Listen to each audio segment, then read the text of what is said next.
साल था 1971 का। ईस्ट पाकिस्तान यानी आज के बांग्लादेश को लेकर भारत और पाकिस्तान में जबरदस्त तनातनी चल रही थी। जनरल सैम मानेकशॉ के नेतृत्व में भारतीय सेना ईस्ट पाकिस्तान पर आक्रमण करने की योजना बना रही थी। युद्ध की योजना बनाए जाने के दौरान थल सेना, वायुसेना और नौसेना तीनों को ही अलग अलग जिम्मेदारी दी गई थी। थल सेना को अगर जमीन के रास्ते बांग्लादेश में दाखिल होना था तो वायुसेना को ईस्ट पाकिस्तान के महत्वपूर्ण एयरबेस पर हवाई हमले करने थे। भारतीय नौसेना को जिम्मेदारी मिली थी कि पाकिस्तान से ईस्ट पाकिस्तान को होने वाली रीइंफोर्समेंट यानी सप्लाई को बाधित करना है, यानी रोकना है।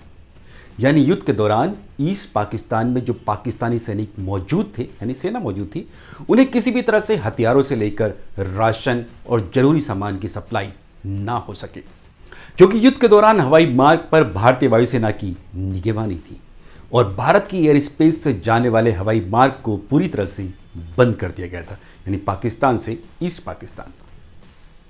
लेकिन इस दौरान यानी 1971 में भारतीय नौसेना राष्ट्रीय सुरक्षा में बड़ा योगदान देने के लिए छटपटा रही थी। 1948 का युद्ध हो या फिर 65 का, नौसेना को कोई बड़ी भूमिका नहीं दी गई थी। ऐसे में नौसेना को लगने लगा कि देश की सुरक्षा के लिए क्या वाकई एक बड़ी नौसेना की जरूरत है। देशवासी उनके बारे में क्या सोच रखते होंगे। 1962 के युद्ध में चीन के हाथों सेना को करारी हार का सामना करना पड़ा था। 1965 के युद्ध को भी उस दौरान एक निर्णायक विजय नहीं मानी जाती थी। ऐसे में जब एक बार फिर भारत युद्ध के मुहाने पर खड़ा था तो बेहद ही सधे हुए कदमों और चट्टान की तरह फौलाद इरादों के साथ एक शख्स प्रधानमंत्री इंदिरा गांधी से मिलने आता है।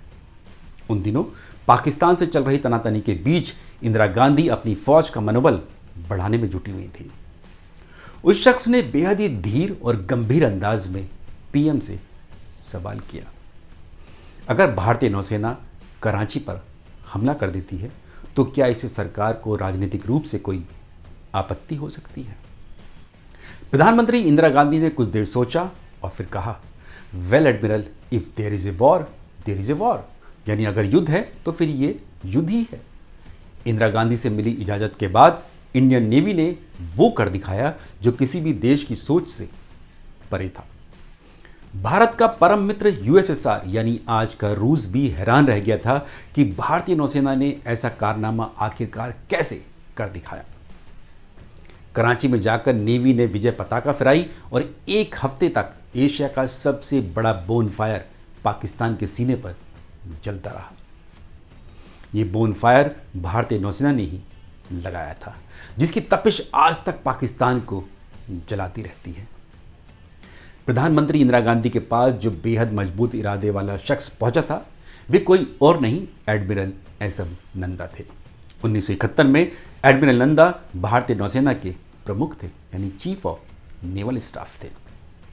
पाकिस्तान के खिलाफ भारत ने एडमिरल नंदा की अगुवाई में ही ऑपरेशन ट्राइडेंट लॉन्च किया था। भारतीय नौसेना की वीरता और पराक्रम की कहानी ही है ऑपरेशन ट्राइडेंट। एडमिरल नंदा ने दिल्ली में बैठ के जो नौसेना अध्यक्षता दिखाई, उससे पूरी नेवी को जोश दिलाया। पूरी नेवी तैयार थी हमारे दोनों जो कमांडर इन चीफ थे, पश्चिमी ओर में एडमिरल कोहली और पूर्वी में एडमिरल कृष्णन, वो बिल्कुल आगे थे। हमारे बेड़े के जो फ्लीट कमांडर्स थे वो बिल्कुल आगे थे। हमारे जो मिसाइल बोट्स के कमांडिंग ऑफिसर्स थे उन्होंने पूरी तरीके से कराची पे हावी हुए, छोटी छोटी बोट्स थी। 4 दिसंबर को एडमिरल एसएम नंदा की अगुवाई में भारतीय नौसेना ने कराची बंदरगाह पर जबरदस्त हमला किया था। भारतीय नौसेना ने अपने हमले से कराची पोर्ट को पूरी तरह तबाह कर दिया। पाकिस्तान पर भारतीय नौसेना की ऐसी चोट पड़ी कि एक हफ्ते तक पाकिस्तान उठ नहीं सका। लेकिन क्या यह वाकई इतना आसान था?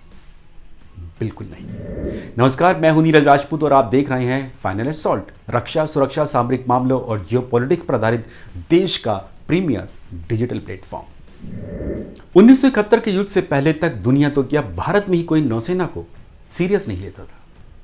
1965 के युद्ध में पाकिस्तानी नौसेना हमारे सबसे पवित्र स्थलों में से एक द्वारिका पर हमला कर चली गई थी। गुजरात में भगवान श्री कृष्ण की नगरी द्वारिकाधीश पर पाकिस्तानी युद्धपोत बमबारी कर चले गए और भारत ने कोई जवाब दिया ही नहीं था। भारत ने यह कहकर हमले को टाल दिया कि बमबारी में नौसेना को कोई बड़ा नुकसान ही नहीं हुआ है, जबकि हकीकत ये थी पाकिस्तान ने इस हमले को यानी अपने देश में जाकर पाकिस्तान में जाकर अपनी जीत के तौर पर लिया और प्रोपेगेंडा करके भारत की ज़बरदस्त बेइज्जती की थी। इसका कारण ये था कि भारत 1965 की जंग को बढ़ाना नहीं चाहता था, यानी थल सेना और वायुसेना तो पाकिस्तान के खिलाफ लड़ रहे थे, लेकिन भारत की सरकार इस युद्ध को समंदर में नहीं लड़ना चाहती थी। ऐसे में इस निर्णय को लेकर नौसेना के कुछ ऑफिसर्स ने अपना विरोध भी जताया था। 1971 युद्ध के प्लान के दौरान भी इंडियन नेवी को युद्ध से बाहर रखने की कोशिश की गई थी। इसका कारण ये था कि उन दिनों यानी 1971 में पाकिस्तानी नेवी भारतीय नौसेना से युद्धपोत और तकनीक के मामले में अगर ज़्यादा तो नहीं थी, लेकिन 20 जरूर थी। ऐसे में नेवी के ही कुछ सीनियर कमांडर पाकिस्तानी नौसेना से लोहा लेने में हिचकिचा रहे थे।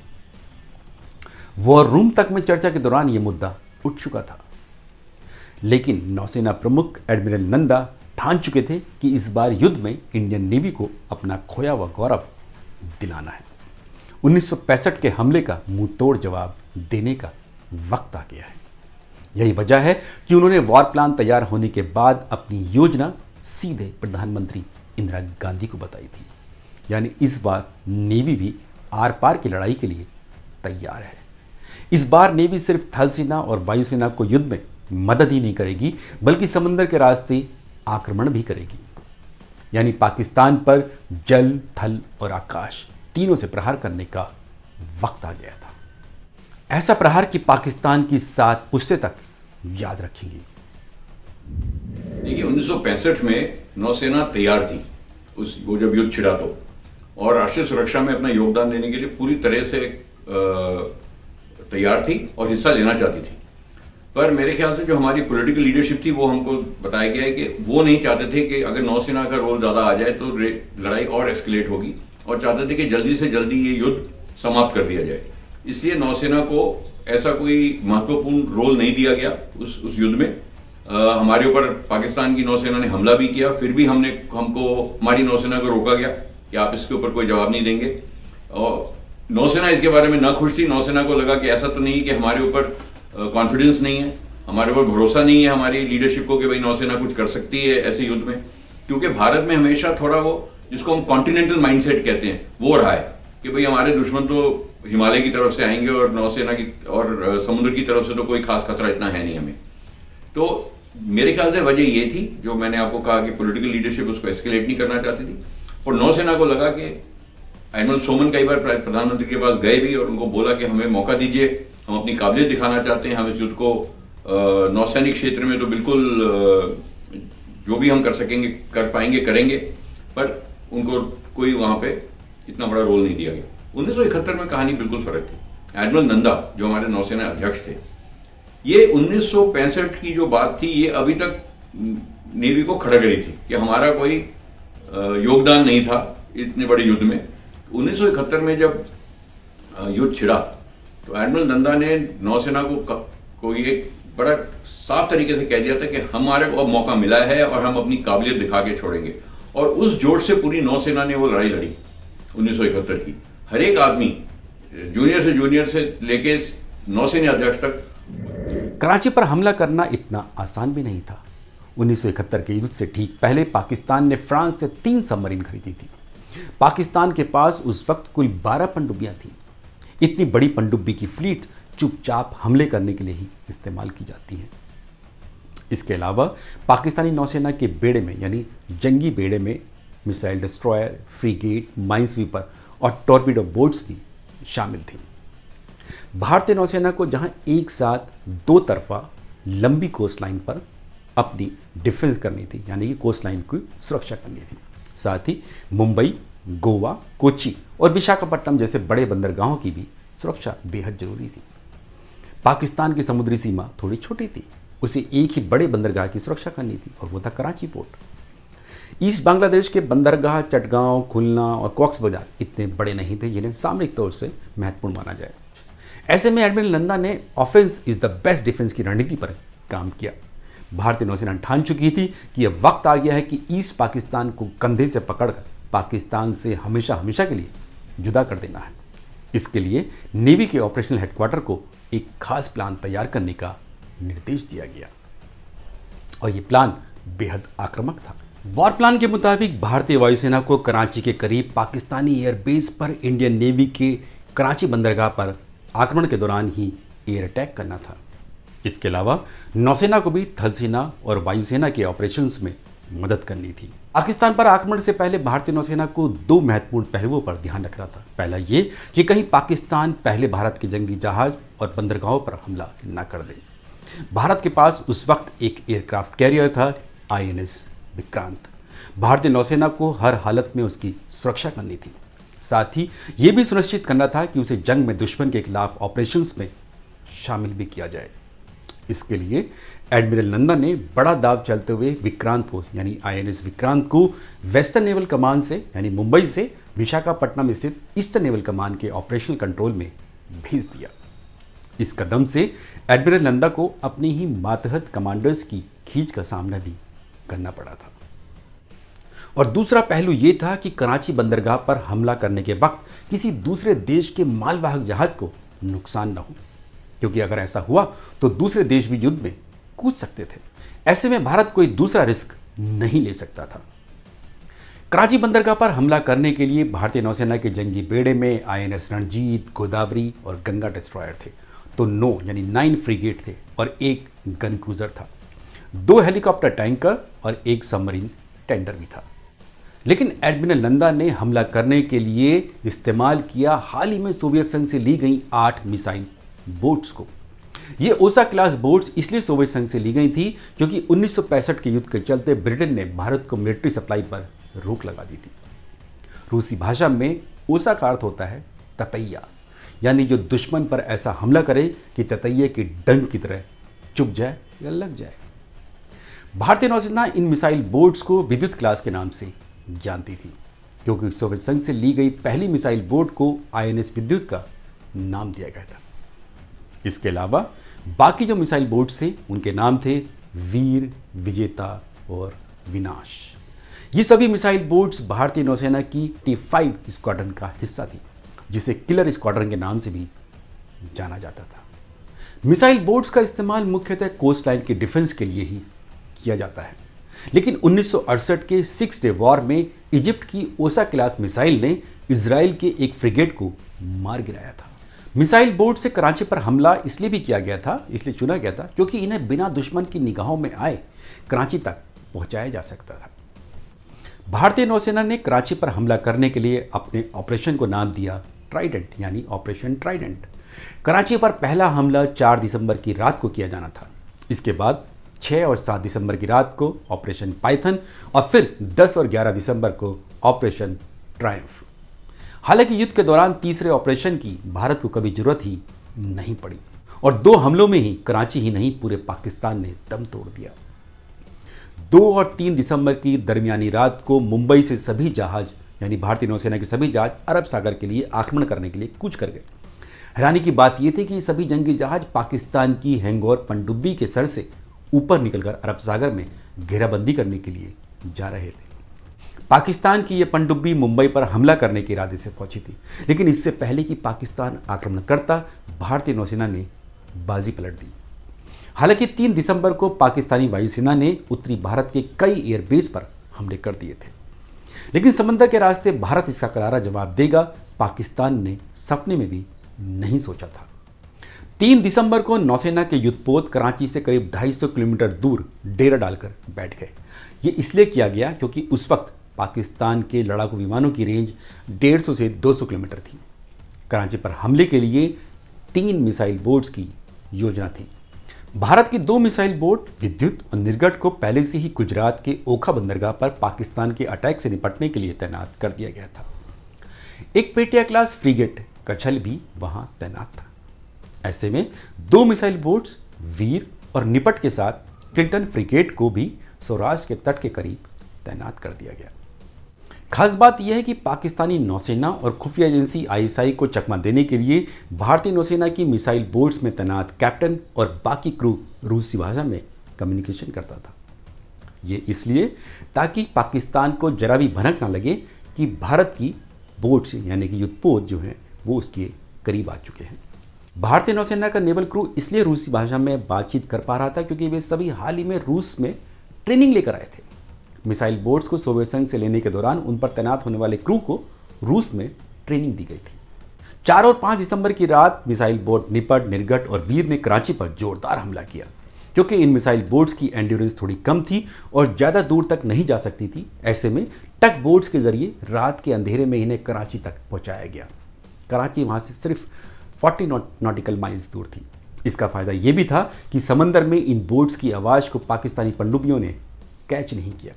इस दौरान हालांकि किल्टन और कचल इन बोट्स को एस्कॉर्ट कर रहे थे। साथ ही Pakistani fighter jets night operations करने में सक्षम नहीं थे। रात के अंधेरे में भारत की मिसाइल बोट्स ने पाकिस्तानी नौसेना के डिस्ट्रॉयर खैबर और माइनस्वीपर मुहाफिज को मिसाइल दागकर समंदर में ही डुबो दिया। कराची बंदरगाह पर खड़े पाकिस्तान के ऑयल टैंकर को भी आग के हवाले कर दिया गया। इस दौरान लाइबेरिया का एक जहाज MV वीनस चैलेंजर भी हमले का शिकार हो गया। माना जाता है कि इस जहाज में अमेरिका ने पाकिस्तान के लिए गोला बारूद भेजा था। देखिए, ये एक बहुत जिसको बोलते ऑडेशियस अटैक था। कभी दुश्मन ने सोचा नहीं था कि ऐसा होगा कि हमारे ऊपर भारतीय मिसाइल बोट्स का कराची के ऊपर हमला पहली रात को ही हो जाएगा। पर भारतीय नौसेना तैयार थी। तो 2 पेटिया क्लास, जिनको हम पेटिया क्लास कहते हैं, वो छोटे ASW कॉर्वेट थे। कमांड और कंट्रोल जो है इस फोर्स का उन जहाज़ों पे था, क्योंकि उनके पास कम्युनिकेशन से ज़्यादा अच्छे थे। उनके पास वो शोर से बात कर सकते थे, मुंबई से बात कर सकते थे, अपने और जहाज़ों से बात कर सकते थे। और मिसाइल बोट्स को अपनी छत्र छाया में लेते हुए वो कुछ गुजरात में बर्थ हो, पहली मिसाइल बोट गुजरात में पहुंचा दी गई थी और कुछ बॉम्बे से चली। उनको अपने छत्र छाया में लेके कराची के पास गए टो करके, क्योंकि इतना उनमें तेल नहीं था कि छोटी बोट से कि कराची तक जाएं और वापस आ जाएं। तो टो करके ले गए और वहां टो करके वहां से जो हमला फिर बोला पाकिस्तान के ऊपर, कराची के ऊपर, और कराची के बाहर उनके 2 युद्धपोत भी थे उनके ऊपर, कि वहां किसी को इसकी भनक भी नहीं हुई कि ऐसा हमारे ऊपर हमला हो सकता है। तो जब पहला मिसाइल जो फायर हुआ तो पाकिस्तान ने एंटी एयरक्राफ्ट फायर शुरू की कि भारतीय वायुसेना का हमारे ऊपर हमला हो रहा है।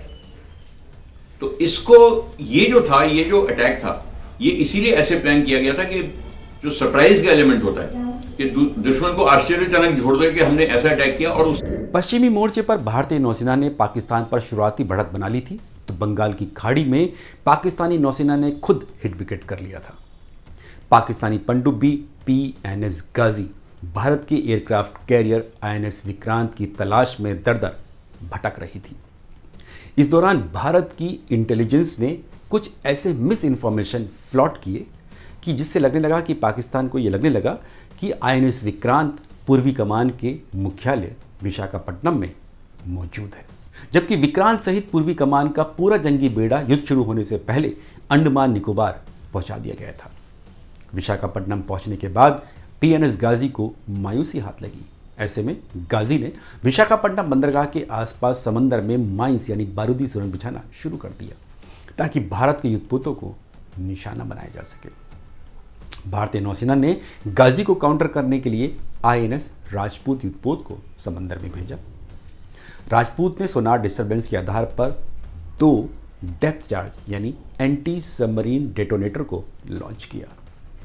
इसी दौरान गाजी में एक रहस्यमय विस्फोट हुआ और गाजी की कब्र हमेशा हमेशा के लिए बंगाल की खाड़ी में बन गई। गाजी में सवार कमांडिंग ऑफिसर समेत यानी पाकिस्तान के कमांडिंग ऑफिसर समेत कुल 92 पाकिस्तानी नौसैनिकों की मौत हो गई। गाजी के खात्मे के साथ ही पाकिस्तान की बंगाल की खाड़ी में आक्रमण करने की योजना धरी की धरी रह गई, क्योंकि पूर्वी पाकिस्तान यानी बांग्लादेश में पाकिस्तानी नौसेना के पास कोई बड़ी फ्लीट नहीं थी, यानी कोई बड़े युद्धपोत नहीं थे।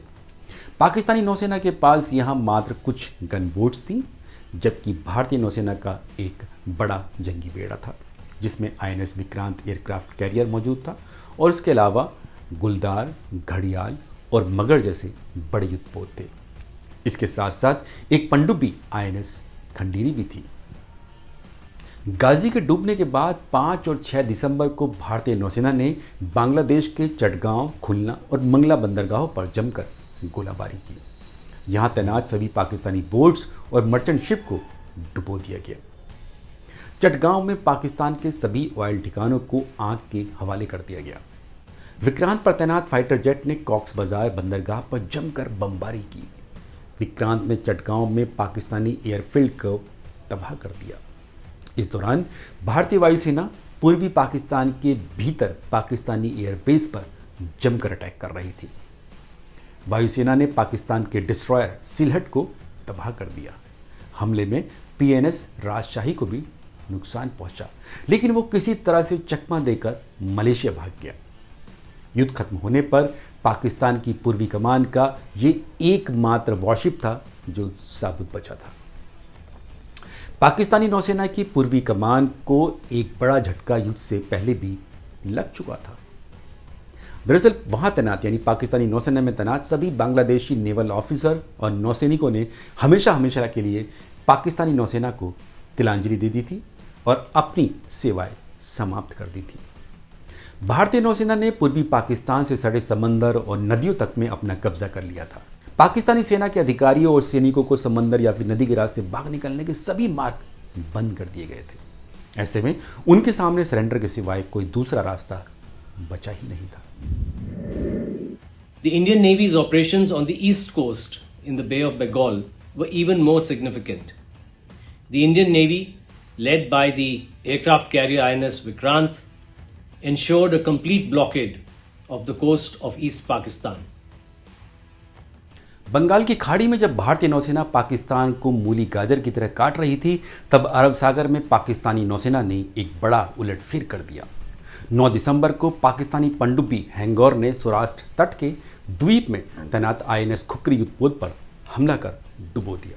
खुकरी पर तैनात सभी 18 नेवल ऑफिसर और 176 नौसैनिक वीरगति को प्राप्त हुए।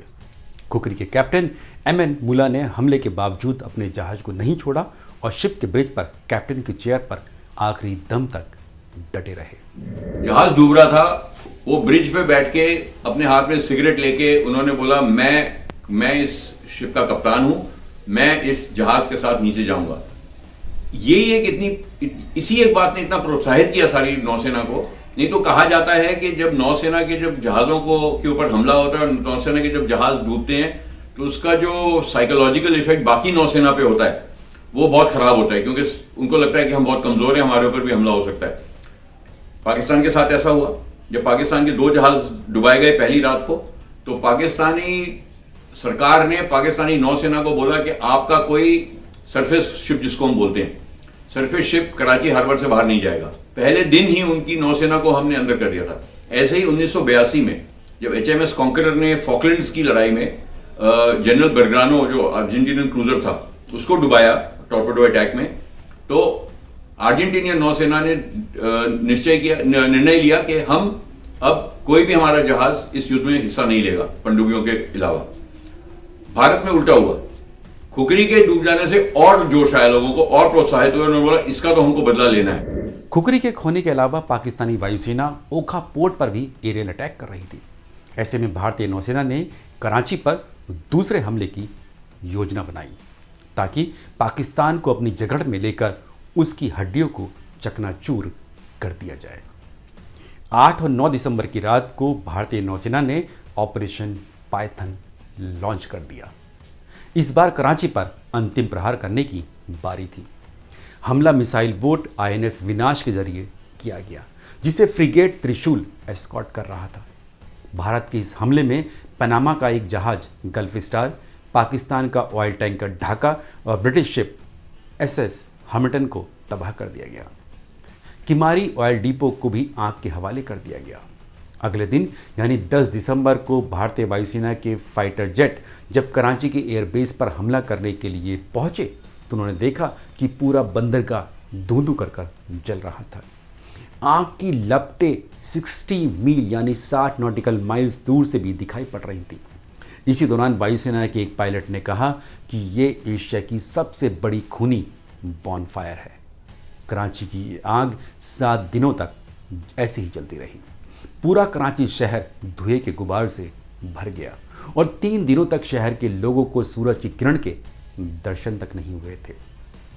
कराची पर हुए दूसरे हमले से पाकिस्तानी नौसेना पूरी तरह घबरा गई और अपने सभी युद्धपोतों को वापस बंदरगाह में बुला लिया ताकि कराची की सुरक्षा की जा सके। इससे पाकिस्तानी नौसैनिकों के मोराल पर भी ज़बरदस्त असर पड़ा। इसका नतीजा ये हुआ कि पूरा अरब सागर भारतीय नौसेना की वेस्टर्न फ्लीट के अधिकार क्षेत्र में आ गया। The operations on the 4th and 5th of December 1971 were supplemented by operations on the 7th and 8th of December 1971 and virtually ensured that the Pakistan Navy took no part in the maritime part of the conflict in the 1971 war. Pakistani cargo ship को भी बंधक बना लिया गया था। विदेशी merchant ship फारस की खाड़ी से अरब सागर आने के लिए अब भारतीय नौसेना से इजाज़त लेने लगे। भारतीय नौसेना को कराची पर तीसरे हमले की जरूरत पड़ी ही नहीं, क्योंकि पाकिस्तान की 1/3 नौसेना बर्बाद हो चुकी थी। पाकिस्तान की पूर्वी कमान के commanding in chief rear admiral Mohammad Sharif ने भारत के यानी कि भारतीय नौसेना के commanding in chief vice admiral Nilakanta Krishna के सामने सरेंडर कर दिया। पाकिस्तान के जनरल नियाजी और 93,000 पाकिस्तानी सैनिकों की तरह ही मोहम्मद शरीफ ने भी अपनी पिस्टल एडमिरल कृष्ण के हवाले कर दी, यानी उन्हें सरेंडर कर दी, जो आज भी भारत के एक मिलिट्री म्यूजियम में रखी हुई है। कई बार ये सोचा जाता है कि भाई कराची में जो हमला किया गया, जो हमारा किलर्स अटैक था, जो 4 दिसंबर को किया गया, जिसकी वजह से नौसेना दिवस 4 दिसंबर को मनाया जाता है, खाली वो नहीं था, वो तो खैर एक ऐसा अटैक था कि जो कभी पहले नहीं हुआ था। पर पूर्वी शोर पे भी बे ऑफ बंगाल में हम पूरी तरह से हावी थे और हमने जो पाकिस्तान की जो लॉजिस्टिक सप्लाई लाइन्स थी, जो ईस्ट पाकिस्तान को सप्लाई कर रही थी, उनकी जो फौज थी वहाँ पे, उसको बिल्कुल काट दिया था हमने। और उसके बाद जाके विक्रांत, INS विक्रांत जो हमारा एयरक्राफ्ट कैरियर था, उसने जाके अटैक्स लॉन्च किए चिटागोंग हार्बर पे। वहाँ की जितनी उस टाइम जो पूर्व पाकिस्तान नौसेना थी उसको तहस नहस कर दिया और दोनों पश्चिमी ओर पे भी और पूर्वी ओर पे भी समुद्र की ओर से पूरी तरीके से भारतीय नौसेना दुश्मन पे हावी थी। 4 तारीख से लेकर 16 तारीख तक, जब तक लड़ाई समाप्त हुई। 16 दिसंबर यानी जब तक भारत और पाकिस्तान के बीच पूरी तरह से युद्ध विराम नहीं हो गया, तब तक पाकिस्तानी नौसेना अपने 2 डिस्ट्रॉयर, 1 पनडुब्बी, 1 माइनस्वीपर, 7 गनबोट्स और 3 पेट्रोल क्राफ्ट और 18 कार्गो जहाज गंवा चुकी थी। पाकिस्तान के 13 कमर्शियल जहाज़ों को भारतीय नौसेना ने बंधक बना लिया था। पाकिस्तान के 1900 नौसैनिक जान गंवा चुके थे और 14 से ज़्यादा को भारतीय नौसेना ने युद्धबंदी बना लिया था। भारतीय सेना यानी थल सेना और वायुसेना ने जहां पाकिस्तान को 2 हिस्सों में बांटने में अहम भूमिका निभाई, तो भारतीय नौसेना ने अपने जौहर से इस युद्ध में एक निर्णायक विजय हासिल कराने में मदद की। भारतीय नौसेना के अदम्य साहस और असाधारण वीरता और अप्रतिम शौर्य के लिए 8 महावीर चक्र, 46 वीर चक्र और 5 शौर्य चक्र से नवाजा गया। तत्कालीन नौसेना प्रमुख एडमिरल नंदा को सरकार ने पद्म विभूषण से नवाजा। 1971 युद्ध के दौरान एक घटना का जिक्र करना बेहद जरूरी है और वो है अमेरिका की 7th फ्लीट का। जब पाकिस्तान की मदद के लिए अमेरिका की 7th फ्लीट बंगाल की खाड़ी पहुंच गई थी, क्योंकि 1971 में भारत और अमेरिका के संबंध आज की तरह नहीं थे। अमेरिका हर मोर्चे पर पाकिस्तान की मदद करता था, साथ देता था। ब्रिटेन के 2 एयरक्राफ्ट कैरियर भी उस दौरान हिंद महासागर में पहुंच गए थे, लेकिन उस वक्त मिलिट्री डिप्लोमेसी ने बेहद अहम भूमिका निभाई। अमेरिका के 7th फ्लीट को काउंटर करने के लिए रूस का यानी उस वक्त के USSR का एक मिसाइल डिस्ट्रॉयर, एक माइन स्वीपर सहित सोवियत पैसिफिक फ्लीट के अन्य जहाज भी मलाक्का स्ट्रेट पहुंच गए। रूस के इस कदम के बाद ही अमेरिका की नौसेना ने अपने पांव बंगाल की खाड़ी से पीछे खींचे थे। एडमिरल नंदा ने अपनी आत्मकथा the man who bombed Karachi में लिखा है कि जब 7th फ्लीट बंगाल की खाड़ी में पहुंची तो तत्कालीन प्रधानमंत्री इंदिरा गांधी ने उनसे पूछा कि वे अमेरिका के खतरे को कैसे देखते हैं। एडमिरल नंदा ने साफ कहा कि मैडम, क्या आपको लगता है कि अमेरिका वाकई भारत से युद्ध चाहता है? एडमिरल नंदा ने अपनी पुस्तक में लिखा है कि उन्होंने मिसेस गांधी को यानी प्रधानमंत्री गांधी को साफ तौर से कहा कि अमेरिका ने भारत पर दबाव बनाने के इरादे से अपनी नौसेना को यानी अपनी एयरक्राफ्ट कैरियर यूएसएस एंटरप्राइज को बंगाल की खाड़ी भेजा है। लेकिन हम मजबूती से खड़े रहेंगे। एडमिरल नंदा ने अपने युद्धपोतों को आदेश दिया, यानी अपने मातहत ऑफिसर्स को आदेश दिया कि अगर समंदर में अमेरिका के किसी जहाज से सामना हो जाए तो क्या करना है। उन्होंने कहा कि उनसे जान पहचान करना, यानी अमेरिकी नौसैनिकों से, और अमेरिकी कैप्टन को ड्रिंक के लिए अपने शिप पर आमंत्रित करना। एडमिरल नंदा ने अपनी आत्मकथा में यह भी लिखा है कि युद्ध खत्म होने के बाद एक बार उनकी मुलाकात सोवियत संघ के नौसेना प्रमुख एडमिरल गोर्शकोव से हुई। इस दौरान एडमिरल गोर्शकोव ने कराची पर हमले के लिए मिसाइल बोट इस्तेमाल करने को लेकर हैरानी जताई, क्योंकि सोवियत संघ ने इन बोट्स को हमले के इरादे से नहीं बल्कि बंदरगाह और कोस्टल डिफेंस के लिए की सुरक्षा के लिए निर्माण किया था। एडमिरल गोर्शकोव ये सुनकर भौचक्के रह गए कि कराची तक इन मिसाइल बोट्स को टग बोट्स के जरिए खींचकर ले जाया गया था। एडमिरल गोर्शकोव ने 71 के युद्ध में निर्णायक जीत के लिए भारतीय नौसेना को ढेरों शुभकामनाएं दी। मेरे ख्याल से नौसेना का तो हर एक अफसर बोलेगा कि बिल्कुल सही मौका है एडमिरल ऑफ फ्लीट का। आर्मी में 2 फील्ड मार्शल हैं। एडमिरल जनरल मैनिशा तो खैर 71 की लड़ाई की वजह से उनको ये पद दिया गया, और air chief marshal Arjan Singh जो इतने मशहूर थे उनको बाद में मार्शल ऑफ द एयरफोर्स बनाया गया। तो मेरे ख्याल से नौसेना में भी ऐसा कुछ नहीं कि हमने अभी तक अपनी काबिलियत नहीं दिखा पाए इसलिए हमारे एडमिरल ऑफ फ्लीट अभी तक नहीं हुए। तो मेरे ख्याल से ज़रूर मौका है, यही ये समय है कि एक तरीके से ये नौसेना का जो रोल है उसको एक्नॉलेज करेगा कि भाई आप भी अब उस लेवल पे आ गए हैं जहां हमको लगता है कि आपके पास एक एडमिरल ऑफ फ्लीट होना चाहिए। हमारे यहाँ ये सिस्टम नहीं है कि सर्विंग ऑफिसर को बनाया जाता है, तो कोई रिटायर्ड चीफ है जैसे एडमिरल नंदा हो या एडमिरल परेरा हो या कोई हो जिन्होंने बहुत योगदान दिया है नौसेना की। न सिर्फ युद्ध की बात होती है, इसमें योगदान की भी बात होती है कि भाई उन्होंने नौसेना के लिए क्या किया। हमारे जो नौसेना की बड़ी किस्मत एक बात में बहुत अच्छी रही है, जब से हम आज़ाद हुए 1947 से लेके आज तक हमारे जो नौसेना के अध्यक्ष रहे हैं वो एक से बढ़कर एक अच्छे थे। इसकी वजह से नौसेना की जो प्रोग्रेस हुई है इतने सालों में वो बहुत तेजी से हुई है और बहुत बढ़िया तरीके से हुई है, और बड़ी बैलेंस ब्लू वाटर फोर्स अगर आज हमारी है तो इसलिए है क्योंकि हमारी लीडरशिप की क्वालिटी बहुत अच्छी रही है शुरू से। आपको हमारा ये वीडियो कैसा लगा लाइक करके जरूर बताएं। साथ ही अगर आपने हमारे चैनल को अभी तक सब्सक्राइब नहीं किया है तो जल्दी से सब्सक्राइब कर दीजिए।